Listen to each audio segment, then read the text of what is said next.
الحمدللہ والصلاة والسلام علی رسول الکریم واعوذ باللہ من الشیطان الرجیم بسم اللہ الرحمن الرحیم۔ پچھلی دفعہ ہم نے آیت نمبر 33 تک پڑھ لیا تھا۔ ابھی تک ہم تمہید ہی پڑھ رہے ہیں سورہ بقرہ کی، اور یہ آیت نمبر 39 تک چلے گی۔ پچھلی دفعہ جب ہم یہ آیات پڑھ رہے تھے تو 3 ہی آیات پڑھ سکے تھے۔ انشاءاللہ آج کوشش کریں گے کہ آیت نمبر 39 تک پڑھ لیں۔ 6 آیات ہیں، بڑی تفصیل کے ساتھ ہم ان کو دیکھ رہے ہیں، ایک ایک حرف کو دیکھ رہے ہیں، ایک ایک آیا کو دیکھ رہے ہیں، اور مختلف پہلو جو سامنے آ رہے ہیں ان کو بڑی تفصیل سے ہم پڑھ رہے ہیں۔ یہ اس لیے کر رہے ہیں کہ یہ آیات کچھ اس نوعیت کی ہیں کہ ان کو بڑی گہری بصیرت کے ساتھ دیکھ لیا جائے۔ یہ وہ آیات ہیں جو اس تمہید میں، جو سورہ بقرہ کی تمہید میں ہم پڑھ رہے ہیں، آگے پوری کی پوری سورہ انہی آیات پہ کھڑی ہے۔ اس کے علاوہ بھی خاص طور پہ یہ آیات جو آیت نمبر 30 سے شروع ہوتی ہیں اور 39 تک جاتی ہیں، یہ اپنی نوعیت کے لحاظ سے، اپنے مندرجات کے لحاظ سے بڑی گہری ہیں، اور انسانوں پہ بلکہ امتوں پہ ان آیات نے بڑا گہرا اثر چھوڑا ہے۔ یعنی یہی آیات ہیں جو انجیل میں جب پڑھی گئیں، اور جب پڑھی گئیں تو عیسائیت نے ان سے ایک مختلف فلسفہ دریافت کیا، اور جب یہ تورات میں جب اس طریقے سے آئیں اور وہاں پہ بھی اہل یہود نے جب ان کو پڑھا تو ایک مختلف انداز سے ان آیات کی طرف دیکھا، اور ایسے ہی ہمارے ہاں بھی جب ہم نے اس کو پڑھا تو اس کے اندر بھی کئی ایک زاویے جو ہے نظر آئے، جیسا کہ ہم نے پچھلی دفعہ خلافت کے موضوع کے حوالے سے خاص طور پہ دیکھا کہ پچھلے 150 سال میں تقریباً یعنی ہمارے ہاں جو خلافت کی تحریکیں اٹھتی رہیں اور مسلمانوں کو ایک خاص نہج پہ چلایا جاتا رہا، ان کے لیے بھی یہ آیات بڑی بنیادی اہمیت کی حامل رہی ہیں۔ تو یہ آیات ظاہر ہے سورہ بقرہ کے حوالے سے بھی، قرآن مجید کے حوالے سے بھی، اور یعنی جب آپ مان لیتے ہیں کہ یہ الہی کلام ہے تو پھر جب ظاہر ہے اس کی تفہیم میں اتریں گے، اس کو سمجھنے کی کوشش کریں گے بحیثیت انسان، تو بہت ساری چیزیں ظاہر ہے کہ انسان نے ان کو سمجھنا ہے، اس کی بیس پہ ہی اپنی زندگی کی ترتیب دینی ہے۔ تو کوشش یہی کرنی چاہیے کہ جو کچھ ان آیات کے اندر الفاظ کی صورت میں لکھا ہے اسی تک محدود رہا جائے۔ اس کے اندر مزید فلسفے یا مزید کوئی ایسی چیزیں دریافت کرنا جو ان آیات کے اندر خود موجود نہیں ہے، وہ مناسب نہیں ہے۔ آئے ہم پچھلی دفعہ جو کچھ پڑھا تھا اس کو دوبارہ سے دیکھ لیتے ہیں اور پھر آگے بڑھتے ہیں۔ جی ڈاکٹر صاحب، اس میں یہ جو آپ نے بھی بہت اچھی بات کی کہ وہاں بائبل میں بھی یہ سٹوری پوری آئی ہوئی ہے آدم علیہ السلام کی۔ جی وہاں پر اس کی کیا سچویشن ہے؟ کیونکہ عیسائیت بہت سخت جگہ پر کھڑی ہے اس معاملے میں، ایتھیسٹ کے ساتھ اس تھیوری پر انسان کیسے پیدا ہوا ہے، تو وہ اس کے جواب میں پھر وہ عیسائیت ان لوگوں نے پھر پورا مذہب ہی چھوڑ دیا، کیونکہ وہ کوئی سینس نہیں کر رہا تھا۔ دوسری طرف مسلمانوں کو تو مذہب نہیں چھوڑنا تھا، تو انہوں نے پھر سائنس ہی چھوڑ دیا۔ تو یہ بائبل کے اندر ایسی کیا چیز ہے کہ جو بہت سخت کوئی لاجک پیش نہیں کر رہی ہے اور جو مسائل پیدا کر رہی ہے، یہ جو ایوولوشن ہے اور سارا کچھ؟ اچھا، یہ جو دونوں واقعات ہیں، ابھی تو ہم نے ایک پڑھا ہے، اس کے بعد ابھی دوسرا پڑھنے لگے ہیں۔ اس کے پڑھنے کے بعد جو ہے نا، میرا خیال ہے وہ زیادہ صورتحال سامنے آ جائے گی۔ اس کی بیس پہ پھر میں بتاؤں گا کہ بائبل میں اہل یہود نے اس کو کیسے دیکھا اور عیسائیت نے اس کو کیسے دیکھا، وہ زیادہ میرا خیال ہے واضح جگہ پہ کھڑے ہو کے پھر ہم دیکھ رہے ہوں گے، نمبر 1۔ نمبر 2 یہ کہ جو ایوولوشن کے حوالے سے ہے وہ سورہ حج اور سورہ مومنون جو ہے وہیں جب وہ آیات آئیں گی تو وہاں ہم ان کو دیکھیں گے۔ یہاں پہ ایک اور پہلو ہے جس کو میں یعنی نمایاں کر رہا ہوں، وہ کیا ہے؟ وہ کفارہ کا جو ہے نا ایک پورا عقیدہ ہے جو گھڑ لیا گیا ہے عیسائیت نے، وہ ہم نے دیکھنا ہے آج، کیونکہ وہ ان آیات سے متعلق ہے۔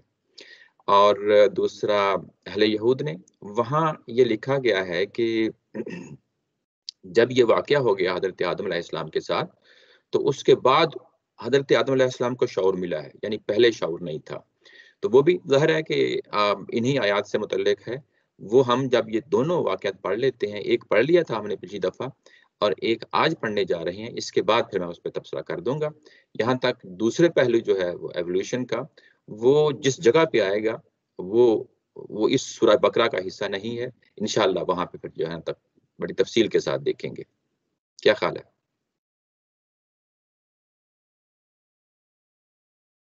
جی لیاسا صاحب آگے بڑھتے ہیں. جی پچھلی دفعہ جو ہم نے سوری میرا کنیکشن خراب ہو گیا. ہاں نہیں تو ٹھیک ہے، یہ ترتیب جس طریقے سے میں نے بتایا نہیں صحیح ہے. جی چلیں آگے بڑھتے ہیں. 30 سے جو بات چلی تھی وہ یہ تھی کہ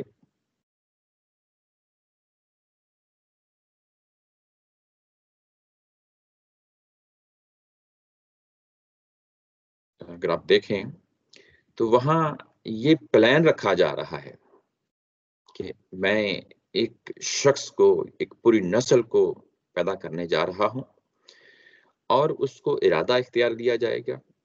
یوں ہی یہ لفظ بولا خلیفہ، ارادہ اور اختیار کا، بادشاہ کا، جو زمین کے اندر بادشاہت تھی دینے کا ارادہ کیا، تو اس وقت فوری طور پہ فرشتوں کے ہاں ایک سوال اٹھ کھڑا ہوا. سوال بڑا جینوئن تھا، بڑا ریزنیبل تھا. جو بات کہی گئی تھی اسی سے متعلقہ تھا، غیر متعلقہ چیز نہیں تھی. اور وہ انہیں جو تشویش لاحق ہوئی تھی، وہ تشویش اس نوعیت کی نہیں تھی کہ فرشتوں کے اندر کوئی حسد پیدا ہو گیا تھا. نہیں، ایسا نہیں ہے، بلکہ وہ بات کو سمجھنا چاہتے تھے، بات کی نوعیت کو دیکھنا چاہتے تھے، اور جو کچھ وہ ذمہ داریاں ادا کر رہے تھے وہ اس کی بنیاد پہ وہ کہہ رہے تھے کہ جو کام ہم کر رہے ہیں ہم بڑے بخوبی کر رہے ہیں، بڑے اچھے طریقے سے کر رہے ہیں. اب ہماری جگہ پہ کسی اور نسل کو لایا جا رہا ہے، کچھ اور لوگوں کو لایا جا رہا ہے، تو اس کی وجہ جو ہے نا ہماری سمجھ میں نہیں آئی. یہ سوال تھا، اور یہ سوال اٹھنا کوئی بری بات نہیں ہے. یہ ہم انسانوں کے اندر جو ہے نا سوالات ابھرتے رہتے ہیں.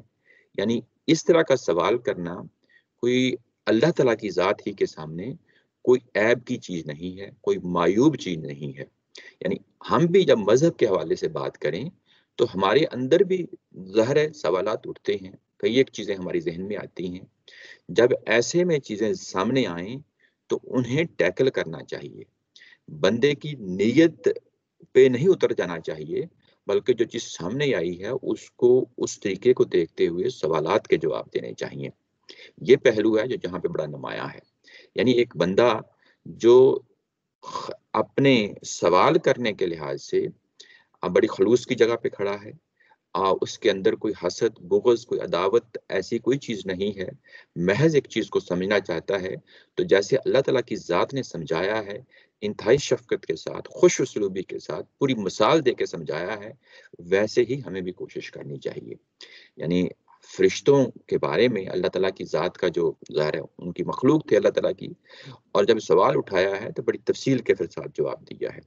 اور جواب دیا بلکہ اس کو پریکٹیکلی سامنے رکھ دیا. ان شخصیات کو سامنے لایا گیا جن کو جو نہ فتنہ برپا کرنے والی ہوں گی، نہ فساد برپا کرنے والی ہوں گی، نہ وہ خون بہائیں گی. اور بتایا گیا کہ میری یہ سکیم جس پہ آپ نے یہ سوال اٹھایا ہے یہ بہرحال کامیاب ہوگی. ناکامی کی صورت میں وہی لوگ جو ناکام ہوں گے وہ لوگ خود جو ہے نا جان بوجھ کر اپنے پاؤں پہ کلہاڑی ماریں گے، وہ خود جو ہے نا یہ فساد برپا کریں گے اور یہ خون ریزیاں کریں گے جس کے نتیجے میں دوزخ میں پہنچ جائیں گے. دوسری طرف جو ہے نا جو میرے بندے ہوں گے وہ جان کی بازیاں کھیلیں گے، وہ ان تمام چیزوں سے دور رہیں گے، نہ خود دور رہیں گے بلکہ دوسروں کو بھی جو ہے نا اس کی ترغیب دیں گے، دوسروں کو بھی تعلیم دیں گے کہ ان طرح کی خون ریزیوں سے، اس طرح کے فسادات سے دور رہیں، اور یہ سکیم بہرحال کامیاب ہو کے رہے گی. یہاں پہ جو مقامی لوگ تھے، جو اولین مخاطبین تھے قرآن مجید کے اس وقت جب یہ نازل ہو رہا تھا، ان کو بتانا یہ مقصود ہے کہ تمہارے اندر بھی کچھ سوالات اٹھتے ہیں تو آئیں ان سوالات کو پیش کریں. اس وقت قرآن نازل ہو رہا ہے، ہم آپ کے سوالات کے جوابات دیں گے. بھلے ان جو چیزیں نازل ہو رہی ہیں وہ آپ کو نہیں سمجھ آ رہی، آپ اس کے بارے میں کوئی بھی سوال اٹھائیں، ہم اس کا جواب دیں گے۔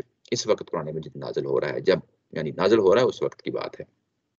دوسرا پہلو اس کے اندر اگر آپ دیکھیں تو وہ اہل یہود کے ساتھ بھی ہے اور اوس اور خزرج کے ساتھ بھی ہے۔ جو اس وقت مسئلہ ہے وہ یہ کہ کچھ لوگوں نے ظاہرہ انکار کر دیا ہے وہ اپنی جگہ، لیکن منافقین یہود میں یا عام سادہ لوگ جو اہل یہود میں تھے یا اوس اور خزرج میں جو بات کو سمجھنا چاہتے تھے، ان کو ایک طرح کی ترغیب دی ہے، آئیں، آگے آئیں، سوالات کریں اور ہم جواب دیں گے آپ کے، اور آپ کو تمام طریقوں سے تسلی اور تشفی کر کے وہ سمجھا دیں گے جو آپ کے ذہنوں میں اس وقت ہے۔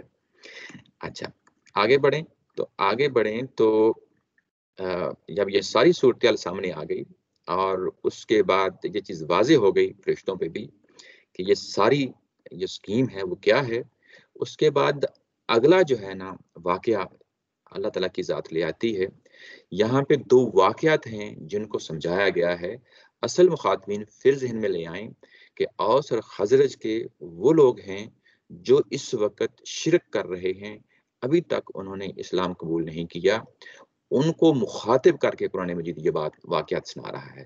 لیکن بیک گراؤنڈ میں چونکہ اہل یہود ہیں، اہل یہود کے وہ سردار جو انکار کر بیٹھے ہیں وہ بھی، اور منافقین بھی، بڑی تفصیل کے ساتھ ہم نے اسی ابتدائیہ کے اندر، اسی تمہید کے اندر ان کے رویوں کو دیکھا، ان کو بھی ساتھ لے کے قرآن مجید یہ بات سمجھا رہا ہے۔ یہ دونوں واقعات، جو اگلا واقعہ ہے وہ پھر جو ہے نا لفظ وَإِذْ سے شروع ہوتا ہے۔ وَإِذْ جیسا کہ میں نے پچھلی دفعہ بتایا تھا کہ واقعہ شروع ہوتا ہے تو اس کی طرف توجہ دلانے کے لیے ہوتا ہے، اور توجہ اس طریقے سے دلائی جاتی ہے کہ جو واقعہ سنایا جا رہا ہے یہ ایک حقیقت ہے جس کو سننے والا بھی، دیکھنے والا بھی جانتا ہے، پہلے سے جانتا ہے ان واقعات کو۔ اگر فرض کیا کہ وہ نہیں جانتا، لیکن جو سنا رہا ہے وہ اس طریقے سے سنا رہا ہے کہ اس کے آنکھوں دیکھا واقعہ ہے، یعنی اس نوعیت کا ہے۔ تو یہ دونوں واقعات ظاہر ہے تورات میں بھی آئے ہیں، انجیل میں بھی آئے ہیں، اور وہ لوگ ان سے اچھی طرح واقف تھے۔ ایون اوس اور خزرج کے لوگ بھی واقف تھے کہ ان الہامی کتابوں میں جو کہ اس وقت موجود تھیں، انجیل کی صورت میں، تورات کی صورت میں، کہ یہ واقعات ان کے اندر موجود تھے۔ اور جب قرآن سنا رہا ہے تو وہ تمام بیک گراؤنڈ کے ساتھ جو ظاہرہ پہلے سے موجود تھی، اور وہ پوری سکیم سمجھا رہا ہے۔ اوس اور خزرج کے ساتھ جو بات شروع ہوئی تھی وہ بات یہیں سے شروع ہوئی تھی کہ اس کائنات کا رب ہے، مالک ہے، اسی نے زمین بنائی، اسی نے آسمان بنایا، وہی بارش برساتا ہے۔ اور جب زمین بنائی تھی تو اس نے 6 دنوں میں بنائی تھی۔ بنانے کے بعد وہ اس زمین سے کوئی غیر متعلق نہیں ہو گیا تھا، بلکہ وہ مسلسل اسے کی نگہبانی کر رہا ہے، اس کا انتظام کر رہا ہے، اس کائنات کے اندر جو اس کی مخلوقات ہیں اس کے لیے رزق مہیا کر رہا ہے۔ پوری سکیم بتائی تھی پچھلی آیات میں۔ اس کے بعد آغاز یہاں سے کیا تھا کہ تم اپنی سکیم سمجھنا چاہتے ہو تو آئیں تمہیں تمہارے اپنے جد امجد حضرت آدم علیہ السلام کے واقعات سناتے ہیں کہ وہ کیسے اس کی ابتدائی ہوئی تھی، اور وہ کیا چیزیں ہیں جو تمہاری اس وقت موجودہ صورتحال سے متعلق ہوتی ہیں۔ تو اس کا دوسرا واقعہ ہے وَإِذْ قُلْنَا لِلْمَلَائِكَةِ اسْجُدُوا لِآدَمَ فَسَجَدُوا إِلَّا إِبْلِيسَ۔ میں پہلے آپ کے سامنے یہ پورا ترجمہ رکھ دیتا ہوں، پھر اس کے بعد ہم آتے ہیں واپس، دیکھتے ہیں کہ یہ کیا ہے۔ ہماری اسکیم میں انسان کے امتحان کو سمجھنے کے لیے وہ واقعہ بھی انہیں سناؤ جب ہم نے فرشتوں سے کہا تھا کہ آدم کو سجدہ کرو تو وہ سجدہ ریز ہو گئے ابلیس کے سوا۔ اس نے انکار کر دیا، ابا، اس نے انکار کر دیا، واستکبرا، اور نہ صرف انکار کیا بلکہ اکڑ بیٹھا، اور ایسے میں وکان من الکافرین، وہ منکروں میں شامل ہو گیا۔ ایسے میں وہ منکروں میں شامل ہو گیا۔ یہ ایک حصہ ہے دوسرے واقعے کا، اور اس کے بعد پھر آگے جو ہے نا آیہ نمبر 35 میں جو ہے نا وہ آپ پھر دیکھیں گے۔ پہلے آیہ نمبر 34 تک دیکھ لیتے ہیں۔ شکر صاحب، جی جی سوری، جو پہلا واقعہ ہے اس میں حضرت آدم علیہ السلام کو جب پیدا کیا گیا تو جی ان کو وہ نام کیوں سکھائے گئے تھے اللہ تعالیٰ کی طرف سے؟ جی، وہ سکیم تھی جو بتائی جا رہی تھی فرشتوں کو کہ جب میں آدم علیہ السلام کو پیدا کروں تو میں آپ کے سامنے دوبارہ لے آتا ہوں. شکریہ. جی. تو وہاں سکیم یہ بتائی جا رہی ہے کہ جب میں پیدا کروں حضرت آدم علیہ السلام کو تو وہ کیا چیزیں ہیں جو اس کے اندر موجود ہوں گی. پہلے سے موجود دو جو ہے نا مخلوقات تھیں، فرشتے تھے اور جنات تھے. یہ دونوں وہ مخلوقات ہیں جن کو ہم کہتے ہیں کہ عقل والی مخلوقات اللہ تعالیٰ کی ذات نے بنائی ہیں. اب تیسری جو ہے نا مخلوق شامل ہو گئی ہے یہاں پہ. جب تیسری مخلوق شامل ہو گئی ہے تو بتایا جا رہا ہے کہ اس کو میں ارادہ اور اختیار کے ساتھ پیدا کروں گا. تو سوال یہ پیدا کر دیا فوری طور پہ فرشتوں نے کہ جب یہ ارادہ اختیار دیا جائے گا تو اس کا سوء استعمال بھی ہوگا.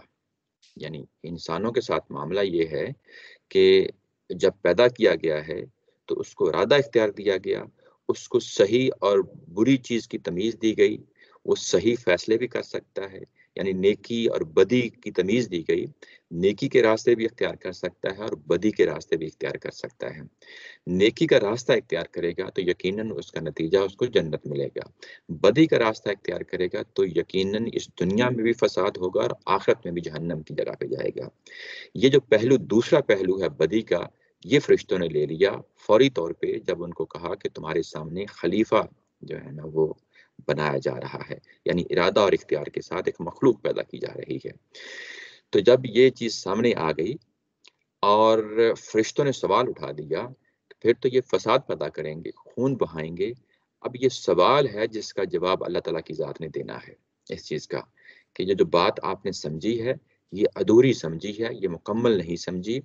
اب اس کا جب جواب دیا گیا تو اس کے بعد اللہ تعالیٰ کی ذات نے وہ تمام شخصیات کے نام جو ہے نا پہلے سکھائے ہیں، بتائے ہیں، ان کا تعارف کرایا ہے کہ یہ وہ شخصیات ہیں جیسے حضرت موسیٰ علیہ السلام ہے، حضرت نوح علیہ السلام ہیں، حضرت محمد صلی اللہ علیہ وسلم کی ذات والا صفات ہے، یا ایسے ان کی امتوں میں سے کوئی بڑے نمایاں شہداء، صالحین، صادقین، یہ صدیقین، یہ وہ لوگ ہیں جو اس کائنات کے اندر جب وہ ظاہر اپنے دور میں آئے انہوں نے اپنی جان کی بازیاں کھیل کے لوگوں کو نہ خود جو ہے نا اس جگہ پہ کھڑے ہوئے بلکہ لوگوں کو بھی اس کی تعلیم دی کہ اصل چیز جو ہے وہ آخرت کی کامیابی و کامرانی ہے. دنیا میں فساد، دنگا اور خون بہانا یہ دنیا میں بھی خطرناک ہے اور آخرت میں بھی خطرناک ہے. تو یہ شخصیات تو آنے والی تھیں، ابھی جی اس ابھی وقت آنے موجود والی. نہیں تھی. جی میں نے پچھلی دفعہ بڑی پوری تفصیل کے ساتھ جو ہے نا ہم نے یہ واقعہ دیکھا تھا کہ سورہ اعراف کے اندر جب حضرت آدم علیہ السلام کی جو ہے نا اولاد میں سے تمام لوگوں کو سامنے لا کھڑا کر دیا گیا. اس کو ہم عہد الست کہتے ہیں. عہد الست ہماری ایک وہ زندگی ہے جو ہم ایک دفعہ پہلے جی چکے ہیں اور اس میں ہمارے بدن نہیں تھے، ابدان نہیں تھے، اجسام نہیں تھے، بلکہ ہماری وہ اصل شخصیت جس کو ہم روح کہتے ہیں وہ موجود تھی اور اعتراف کیا تھا اللہ تعالیٰ کی ذات کے سامنے کہ تو ہی ہمارا رب ہے. یہ ہم اعتراف کر کے آئے ہیں یعنی اللہ تعالیٰ کے ہاں. تو یہ انہی مراحل میں سے ایک مرحلہ تھا کہ وہ شخصیات جن کا ظاہر ہے کہ اللہ تعالیٰ کے ہاں عہد لیا تھا انہی میں سے کچھ کو نمایاں کر کے آگے لے کے آئے اللہ تعالیٰ کی ذات اور حضرت آدم علیہ السلام کو ان کا تعارف کرا دیا گیا. جب تعارف کرا دیا گیا اور تعارف کرا چکنے کے بعد یہ کہا کہ اب آپ ان شخصیات کو فرشتوں کے سامنے رکھیں. فرشتوں نے جب یہ تعارف حاصل کیا تو وہ مان گئے کہ ہمیں تو پہلے ہی معلوم تھا کہ آپ کی جو سکیم ہے وہ حکمت بری ہوتی ہے اور اس میں کبھی کوئی خلا نہیں ہوتا. یہ ہم یعنی فرشتے ہیں جو بعض اوقات چیزوں کو پارشل شامل لیتے ہیں. انسانوں کے ساتھ بھی ایسا ہے، جنات کے ساتھ بھی ایسا ہے. ہمیں کوئی عقل کل نہیں پیدا کیا گیا. ہم تینوں جو مخلوقات ہیں انہیں کو عقل کل نہیں پیدا کیا گیا. مستقبل کی غیب کی خبریں نہیں ان کو دی گئیں. یہ محدود صلاحیتوں کے ساتھ تینوں کو پیدا کیا گیا ہے. ہم بات کو جب ہمارے سامنے آتی ہے تینوں یعنی مخلوقات کے سامنے تو ہم جو بعض اوقات ایک پارشل چیز کو ایک خاص پہلو سے چیز کو لے لیتے ہیں، پوری چیز پہ ہمارے ہاں نظر نہیں ہوتی. یہ انسانوں کے ساتھ بھی معاملہ ہے، ایسے فرشتوں کے ساتھ ہے، ایسے ہی جنات کے ساتھ ہے. تو جب یہ پوری سکیم سامنے سمجھا دی گئی کہ تم جس انسان کے بارے میں غلط فہمی کا شکار ہو گئے ہو، ارادہ اور اختیار ہم دے کے اس کو بھیج رہے ہیں، جس انسان کے بارے میں غلط فہمی کے شکار ہو گئے ہو، یہ اسکیم میری کامیاب ہوگی، اس میں برداشت کیا جائے۔ سب یہاں پہ نا میں ایک سمجھا یہ چیز جی جی کہ حضرت آدم علیہ السلام کو جن ہستیوں کے نام بتائے گئے ہیں وہ بڑے کامیاب اور بہت زیادہ جو ہے نا وہ برگزیدہ بندے تھے، اور بہت زیادہ جو ہے نا انہوں نے جو ہے نا وہ کامیاب زندگی جو ہے نا گزاری ہے. ایسے ہی وہ نام بتائے گئے تاکہ فرشتوں کے سامنے کہ یہ اس طرح کی مخلوق ہوگی، جی یہ کہنے کا مقصد تھا. جی ایسے ہی ہے، ایسے ہی ہے. یعنی تم نے جو بات اٹھائی ہے وہ بھی اپنی جگہ ٹھیک ہے. یعنی جی انسانوں کے اندر جو ہے نا فرعون بھی ہوں گے، ابو لہب بھی ہوں گے، جو خون خرابیاں جو ہے نا کریں گے، خون بہائیں گے، انسانوں کے ساتھ ظلم کریں گے، یہ لوگ بھی ہوں گے وہاں پہ جہاں فرعون ہوگا، ابو لہب ہوگا، وہاں موسیٰ علیہ السلام بھی ہوں گے اور حضرت محمد صلی اللہ علیہ وسلم کی ذات بھی ہوگی. تو یعنی اسی انسان کے دونوں پہلو اب سامنے آ گئے. جی اب سمجھ آیا. جی آگے بڑھیں پھر. شیخو صاحب یہیں جی پہ ایک سوال اور ذہن میں پیدا ہو رہا ہے کہ یہ حضرت آدم کو سکھا کے ان کے ذریعے کیوں بتایا جا رہا ہے؟ مطلب یہ اچھا سوال فرشتوں نے کیا تھا تو ڈائریکٹ بھی جواب آ سکتا تھا. جی جی کیونکہ اصلاً جو ہے یہاں پہ یاد رکھیں کہ یہ معاملہ کن کے ساتھ ہے؟ حضرت آدم علیہ السلام کے ساتھ ہے.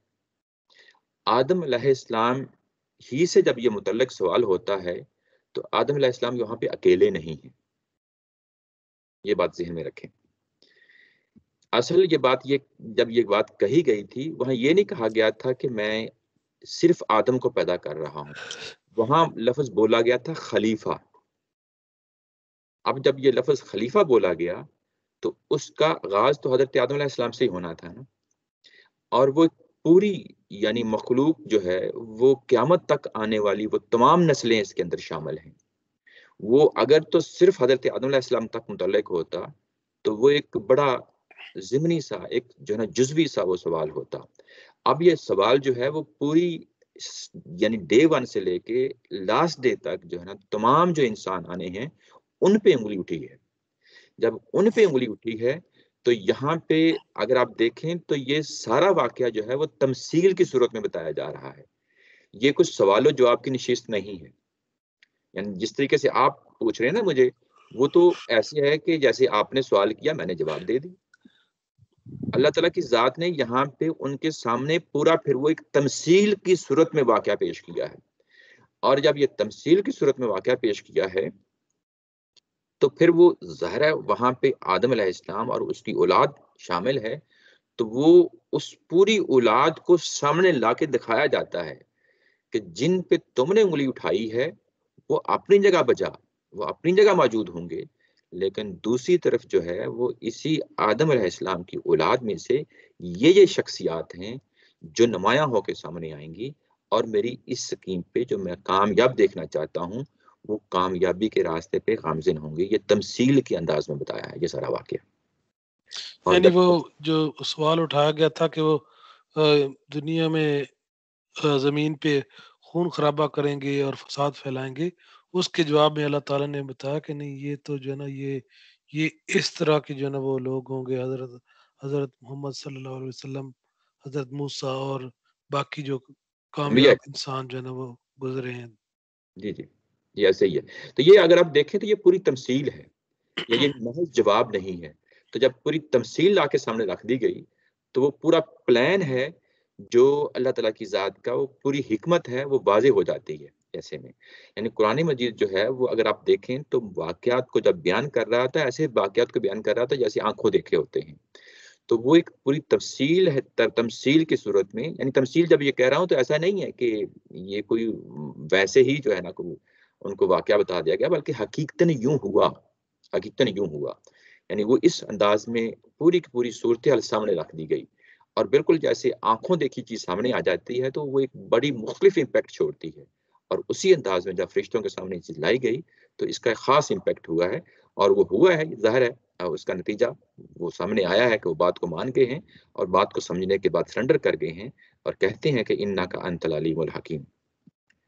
اور اس کے بعد اللہ تعالیٰ کی ذات نے پھر جو آخر میں جواب دیا ہے کہ کالا علم اقل لکم انی اعلم غیب السماوات والارض، میں آپ کو کہتا نہیں تھا کہ میری یہ زکیم ہے اس کو میں ہی جانتا ہوں، وَأَعْلَمُ مَا تُبْدُونَ، اور جو کچھ تم ظاہر کر رہے تھے، یہی ظاہر کر رہے تھے نا کہ اس انسان نے فساد بھی برپا کرنا ہے اور خونریزیاں بھی کرنی ہے، اور تم نے اپنی پوزیشن بھی واضح کر دی تھی کہ ہم تو تقدیس کے ساتھ، تحمید کے ساتھ تیری عبادت کر رہے ہیں، یہ دونوں پہلو آپ نے بتا دیے تھے، وما کنتم تکتمون، اور جو کچھ تم نے چھپا رہے تھے اس کو میں نے اب پریکٹیکلی کھول کے دکھا دیا ہے تمہارے سامنے۔ یہ وہ چیز ہے جو بڑی نمایاں ہو جاتی ہے۔ جی فراز صاحب آگے چلیں۔ جی آگے چلیں۔ جی یہاں پہ اگر آپ دیکھیں آیت نمبر 34 کے اندر، تو یہاں حکم دیا جا رہا ہے، فرشتوں کو حکم دیا جا رہا ہے کہ وہ سجدہ کریں آدم علیہ السلام کو۔ سب نے سجدہ کر لیا اور ابلیس نے سجدہ نہیں کیا۔ وجہ کیا بتائی؟ نمبر 1 اس نے انکار کیا، دوسرا اس نے استکبار کیا، غرور کیا، گمنڈ کیا، استکبار غرور اور گمنڈ کیا، اور یوں وہ غرور اور گمنڈ کر کے وہ منکرین میں سے ہو گیا۔ یہ جو چیز ہے میں آپ کے سامنے، کیونکہ ظاہر ہے یہ پورا واقعہ پھر تفصیل چاہتا ہے، میرے اپنے نوٹس ہیں میں آپ کے سامنے کھول رہا ہوں، یہ ساتھ ساتھ میں بناتا رہتا ہوں۔ اگر آپ دیکھیں یہاں پہ تو جو صورتحال ہے وہ یہ کہ سب سے پہلی چیز جو اس میں سمجھنے والی ہے وہ ہے سجدہ۔ سجدہ جو ہے وہ کیا چیز ہوتی ہے؟ یہ بھی عبادت ہوتی ہے۔ سجدہ کا مطلب ہوتا ہے جھک جانا، اور یہ اندر سے بھی انسان جھکتا ہے اور باہر سے بھی جھکتا ہے۔ جب آپ سجدہ کر رہے ہوتے ہیں تو آپ کی پوری شخصیت زمین پہ، ناک سمیت جو ہے نا زمین پہ، پیشانی سمیت زمین پہ لگی ہوتی ہے، گویا کہ آپ نے اس مقام پہ لا کھڑا کر دیا ہے کسی ہستی کے سامنے جو اس حد تک جھک چکی ہے کہ آپ کی پوری شخصیت اس کے سامنے ایک اس تصور کے ساتھ کھڑی ہے کہ میں زمین پہ بچھ گیا ہوں تیری ذات کے سامنے۔ تو یہ سجدہ جب یہ لفظ بولا جاتا ہے تو یہ کن کن صورتوں میں بولا جاتا ہے؟ ایک تو سجدہ وہی ہے کہ جب ہم سجدہ کر رہے ہوتے ہیں تو پرستش کر رہے ہوتے ہیں، عبادت کر رہے ہوتے ہیں، معبود کو معبود مانتے ہوئے کر رہے ہوتے ہیں، خواہ وہ شرک کی صورت میں ہو، خواہ وہ جو ہے نا توحید کی صورت میں ہو۔ ہم جب سجدہ کرتے ہیں تو ظاہر ہے کہ توحید کی صورت میں کر رہے ہوتے ہیں، خدائے واحد کے سامنے سجدہ کر رہے ہوتے ہیں۔ تو جب یہ شرک کے لیے کیا جاتا ہے، بتوں کے سامنے کیا جاتا ہے، تو وہاں پہ شرک کا پہلو آ جاتا ہے۔ یہ بتوں کو کرنا ہو یا توحید اللہ تعالیٰ کی ذات کو کرنا ہو، اس میں معبود کا تصور آ جاتا ہے کہ ہم معبود کس کو مانتے ہیں۔ وہاں پہ بھی ظاہر ہے کہ یہ شرک کا پہلو آتا ہے اور یہاں پہ توحید کا پہلو آتا ہے۔ یہ جو معبود کا پہلو ہوتا ہے وہ عبادت کا مفہوم اپنے اندر لیے ہوئے ہوتا ہے۔ ایک سجدے کا دوسرا مفہوم ہوتا ہے جس کو ہم تعظیم و تکریم کا سجدہ کہتے ہیں۔ یہ بالکل ایسے ہی ہے جیسے ہم بزرگوں کے سامنے جاتے ہیں، والدین کے سامنے جاتے ہیں، سر جھکا دیتے ہیں، والدین سر پہ ہاتھ پھیرتے ہیں۔ یہ جو سر کو جھکا دینا ہے یہ بھی سجدہ ہے عربی زبان کے اندر۔ یہاں پہ محض تعظیم کا سجدہ ہے، یہاں کوئی عبودیت کا تصور نہیں ہوتا اس کے اندر۔ یہ دونوں سجدوں کو جو ہے نا فرق رکھنا چاہیے۔ یہ جو ہم رکوع کرتے ہیں یہ بھی سجدہ ہوتا ہے، یعنی خواہ آپ ہلکا سا سر کو جھکا لیں، خواہ آپ زمین پہ اپنے سر کو رکھ دیں، یہ سب شکلیں، یعنی 3 شکلیں نمایاں ہو سکتی ہیں جن کو ہم جانتے ہیں، یعنی محض سر کو جھکا دینا، یا رکوع کر لینا، یا زمین پہ سر رکھ دینا، یہ تینوں شکلیں سجدے کی ہیں۔ اور یہاں پہ کون سا سجدہ ہے؟ یہ اصلاً جو ہے وہ تعظیم کا جو پہلا سجدہ ہے اس کی بات ہو رہی ہے یہاں پہ۔ شکور صاحب کچھ لوگ جو ہے نا وہ گھٹنوں کو ہاتھ بھی لگاتے ہیں جی وہ ساری عظیمن، جھکنے اور یہ جو مزارات پہ جو ہے نا وہ سجدے کیے جاتے ہیں، جیسے وہ ایک مشہور واقعہ عمران خان جو ہے نا وہ سجدہ کر رہے ہیں بابا فرید کے بازار پہ، اس کی کیا نوعیت ہے؟ جی وہ شرک پہ مبنی سجدے ہیں، یعنی جب آپ اس طریقے سے جھک جاتے ہیں تو وہ اپنی پوری شخصیت کو سامنے رکھ دیتے ہیں، تو وہاں پہ لوگوں کو پوچھیں کہ وہ کیوں سجدہ کرتے ہیں، جو لوگ وہ کہہ رہے ہوتے ہیں اسی کی بنیاد پہ ہمیں تبصرہ کرنا چاہیے.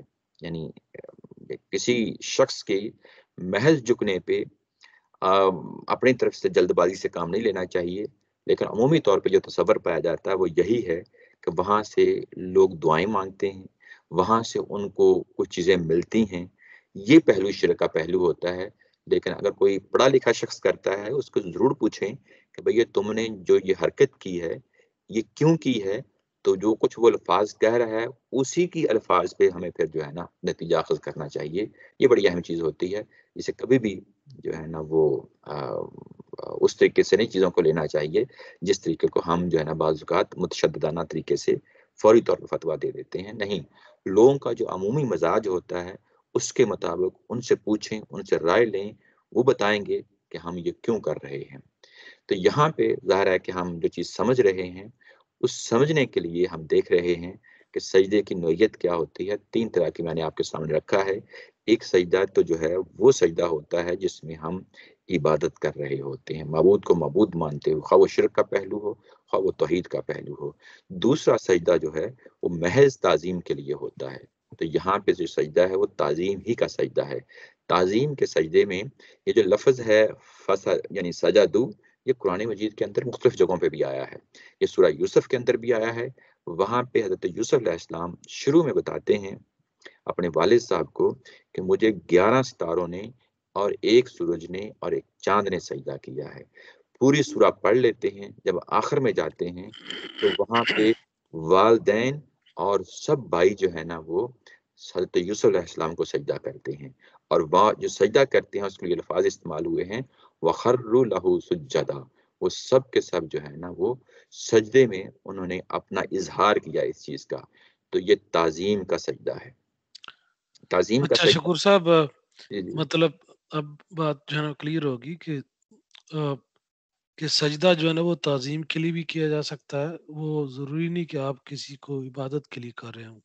جی جی اور ایک دوسرا سجدہ جو ہے نا وہ عبادت کے لیے جو ہے نا وہ کیا جاتا ہے. جی جی تو یہ اس بندے کی نیت پہ منحصر ہے کہ وہ کس نیت سے وہ سجدہ کر رہا ہے. اگر جی مزار پہ کچھ لوگ سجدہ کر رہے ہیں تو اگر تو وہ تعظیم کے لیے ہیں تو پھر تو وہ ٹھیک ہے، اگر نہیں ہے تو وہ شرک ہے. کیا جی خیال ہے آپ کا؟ یہ ایسے ہی ہے، ایسے ہی ہے، یہ ایسے ہی تھینک ہے. یو. یہ جو کچھ ہو رہا ہوتا ہے اس اس کے جو لوگ کر رہے ہوتے ہیں ان سے پوچھا جائے گا. لیکن عمومی طور پہ یہ یعنی بات جو ہوتی ہے وہ بات یہ کہ جب عام ایک تاثر پیدا ہو جاتا ہے تو پھر اس سے بچ جانا چاہیے، اس سے بچنا چاہیے. اس تاثر کو جو ہے نا وہ عمومی تاثر یہی ہے کہ وہاں لوگ جاہل جاتے ہیں، پڑھے لکھے لوگ نہیں ہوتے. جاہل سے مراد یہ ہے کہ ان پڑھ لوگ جاتے ہیں، وہاں ان کے اندر توحید کا تصور راسخ نہیں ہوتا. توحید کیا چیز ہے اور وہ جو مانگ رہے ہوتے ہیں ان کی دعاؤں سے یہ واضح ہو رہا ہوتا ہے کہ یہ شرکیہ کلمات ہیں. وہ جب یہ صورتحال پیدا ہو جائے تو جب پڑھا لکھا بندہ بھی وہاں پہ جائے تو اس کو ہر صورت میں بچنا چاہیے. اس کی وجہ یہ ہے کہ ابھی آگے چل کے ابھی پتہ چل جائے گا کہ یہ ابلیس نے سجدہ کیوں نہیں کیا تھا. جب سجدہ کہنے کے لیے کیا گیا تو یہاں پہ جن کو کہا گیا تھا وہ اصلاً فرشتے تھے، اور جس نے نہیں کیا وہ جن ہے. میری بات سمجھ رہے ہیں نا؟ تو جو وہاں لوگ جاتے ہیں عمومی طور پہ وہ غلط تصورات کے ساتھ جاتے ہیں. اور اگر ایک پڑھا لکھا بندہ چلا جاتا ہے اور وہ بھی وہی حرکت کرتا ہے جا کے تو وہ اسی تصور میں کھڑا ہو جاتا ہے، الا یہ کہ وہ خود بتا دے کہ میں نے جو کچھ کیا ہے یہ اس مقصد کے لیے کیا ہے. وہاں ایکسیپشن کو، کیونکہ ایک عام غلط کام ہو رہا ہے تو ایکسیپشن کو بتانا اس فرد پہ پھر لازم ہو جاتا ہے کہ میں نے اس پرپس کے لیے یہ کام کیا ہے. یہ چیز سامنے رہنی چاہیے. بہرحال ظاہر ہے کہ ہم ان آیات کو دیکھ رہے ہیں. ان آیات کی روشنی میں یہ کہ سجدے کی جو صورتیں ہیں وہ سامنے اللہ تعالیٰ کی ذات نے قرآن مجید کے اندر بھی جو ہے نا بتا دی ہیں. ایک اور پہلو ہے یہاں پہ، وہ یہ کہ وَالنَّجْمُ وَالشَّجَرُ يَسْجُدَانِ، ستارے اور درخت سجدہ کرتے ہیں. یہ ستارے اور درخت جب سجدہ کرتے ہیں تو اس کی کیا نوعیت ہوتی ہے یہ ہمیں نہیں معلوم. یعنی بظاہر تو یہی لگتا ہے کہ یہ ان کی اندر کی شخصیت ہے، ان ستاروں کی، ان جو ہے نا درختوں کی جو جھکتی ہے، اندر کی شخصیت ہے. اور جب یہ جھکتی ہے تو اس کے لیے بھی قرآن مجید نے یہاں پہ یسجدان کا لفظ استعمال کیا ہے۔ اچھا، یہ چیز اب واضح ہو گئی کہ یہ کس نوعیت کی چیز تھی۔ اللہ تعالیٰ کی ذات نے حکم دیا ہے۔ اصل اہم چیز یہ ہے کہ یہاں شرک کا پہلو نہیں ہے، اصل جو چیز ہے وہ آگے پوری جب پڑھ لیں گے تو وہ اللہ تعالیٰ کی ذات کا حکم ہے کہ تم نے اس چیز کے لیے کام کرنا ہے۔ اب یہاں پہ ایک اور سوال ہے کہ یہ سجدہ کیوں کرایا گیا؟ کیوں کرایا گیا؟ اس کا جواب جو ہے نا قرآن مجید میں ہمیں کہیں نہیں ملتا۔ لفظ وہ کیا ہے جس سے ہمیں پتہ چلتا ہے کہ یہ سجدہ کیوں کرایا گیا؟ وہ سجدہ کا لفظ خود یہ بتا رہا ہے کہ یہ تعظیم کا پہلو ہے، جس کے لیے یہاں پہ جو پہلو نکل رہا ہے یہ سجدہ کا لفظ استعمال کر کے وہ یہی ہے، تعظیم اور تکریم ہے۔ یعنی ظاہر ہے کہ پہلے سے دو مخلوقات موجود تھیں، جنات اور فرشتے، تیسری مخلوق جو عقل رکھنے والی ہے، ارادہ اور اختیار رکھنے والی ہے، وہ سامنے آ گئی ہے، اس کو انٹروڈیوس کروانا ہے۔ انٹروڈیوس کرانے کے لیے وہاں اللہ تعالیٰ کی ذات حکم دے رہی ہے اور محض تقریباً حکم دے رہی ہے، تعظیماً حکم دے رہی ہے کہ یہ کام کرو۔ یہ کس مقصد کے لیے کرایا گیا یہ آپ کو نہیں ملے گا، سوائے اس کے کہ ہم یہ جو لفظ سجدہ ہے اسی سے یہ مفہوم لیتے ہیں کہ یہ صرف تعظیم کا پہلو ہے، اس کے علاوہ کوئی اور پہلو نہیں ہے۔ یہاں پہ ساتھ ہی جب ابلیس نے انکار کیا ہے تو جو انکار کیا ہے تو وہاں پہ لفظ بولا گیا ہے استکبار۔ اب یہاں پہ کمپیریزن کر کے ہم دیکھ لیتے ہیں کہ قرآن مجید کا جو تقابل ہے، اسلوب ہے، وہ بڑا خوبصورت ہے۔ یعنی چیزوں کو سمجھانے کے لیے جو اسالیب لاتا ہے اس میں سے ایک اسلوب جو ہے وہ تقابل کا ہے، کمپیریزن کر کے بتا دیتا ہے۔ جب استکبار کا لفظ بولا تو وہ سجدہ کا بالکل اپوزٹ ہے، یعنی اپنے میننگ کے لحاظ سے سجدے کا بالکل اپوزٹ ہے۔ تو گویا کہ چیز کیا ہے یہاں پہ؟ چیز یہ ہے کہ ایک چیز جو ہے وہ حکمن آ رہی ہے اور دوسری صورت جو ہے وہ اس کی مخالفت میں آ رہی ہے، اور اس کمپیریزن کرنے سے ہمیں معلوم ہو گیا کہ اصلاً جو ہے وہ اللہ کے حکم کے سامنے جھکنا ہے، حکم کے سامنے جھکنا ہے اور انکار نہیں کرنا، استکبار نہیں کرنا۔ اس نے انکار کیا اور استکبار کیا۔ اب یہ جو لفظ ابا کا لفظ آیا تھا کہ ابا واستکبرا، یہ ابلیس ہے، ابلیس کے اپنے لفظ کے اندر بھی ظاہر ہے کہ یہ اس کی بحث کی گئی ہے۔ یہ اس کا معنی جو ہوتا ہے یہ ہوتا ہے مایوس ہو جانا، غمزدہ ہو جانا، یعنی ابلیس کا لفظ جو ہے غمزدہ ہو جانا، مایوس ہو جانا، اور اسی سے ظاہر ہے کہ اس کا ایک وصف بن گیا، یہ مایوس ہو کے نکلا ہے اللہ کی درگاہ سے، دربار سے، تو اسی سے یہ ابلیس کا جو ہے نا معنی نکلا۔ جب اس نے انکار کیا تو کیا جب یہ کہا تھا اللہ تعالیٰ کی ذات نے قلنا للملائکتی سجدہ کرو، تو کیا اس میں ابلیس بھی شامل تھا جس کو یہ کہا گیا؟ ہاں، وہ شامل تھا۔ یہ کیوں؟ اس لیے کہ ہوتا یہ ہے کہ جب ایک جگہ بہت سے لوگ اکٹھے ہوں اور ان لوگوں کو مخاطب کر کے کہا جائے کہ تم یہ کام کرو، تو ان لوگوں میں ہو سکتا ہے کہ وہاں کچھ اور لوگ بھی ہوں۔ یعنی یہ کہا جائے کہ پاکستانیوں کو کہا جائے کہ تم یہ کام کرو، تو پاکستان میں رہتے ہوئے افغانی بھی ہیں، وہ بھی ظاہر ہے وہ بھی کام کر رہے ہوں گے، کچھ اور جو ہے نا قومیت کے لوگ ہیں، نیشنلٹی کے لوگ ہیں، وہ بھی وہی کام کر رہے ہوں گے۔ تو ایسے ہی جب یہ فرشتوں کو کہا گیا تو اس میں جنات بھی شامل تھے، جنات بھی شامل تھے۔ یہ ابلیس جنات میں سے تھا۔ یہ سورہ کہف میں جا کے پتہ چلتا ہے، کان من الجن ففسق عن امر ربہ۔ سورہ کہف میں ہمیں پتہ چلتا ہے کہ یہ جنات میں سے تھا، یہ فرشتوں میں سے نہیں تھا۔ اس کے بعد جب اس نے انکار کیا تو ایک دوسری جگہ سورہ آراف میں پتہ چلتا ہے کہ اللہ تعالیٰ کی ذات نے پوچھا، کالا ما منعک اللہ تسجد اذا امرتک، تجھے کس چیز نے روکا تھا جب میں نے تمہیں حکم دیا تھا؟ وہاں پہ لفظ آیا منع کا، کس چیز نے منع کیا تھا، اور حکم کے لیے لفظ آیا ہے امرتک، کہ میں نے تمہیں حکم دیا تھا۔ تو یعنی یہاں کی اس کا مطلب یہ ہے کہ وہ اس میں شامل تھا، یہ کوئی محض خواہش نہیں تھی کہ تم بھی سجدہ کر لو، یہ اس حکم میں شامل تھا۔ اور جب اس کو منع کیا گیا تو جو لفظ ابا ہے اس نے انکار کیا، تو وہ جو انکار کیا تھا اس کا جواب کیا ہے؟ وہ کہ اس نے کہا تھا کہ انا خیر منہ، میں اس مخلوق سے بہتر ہوں۔ کس مخلوق سے؟ جو تم نے بنائی ہے۔ خلقتنی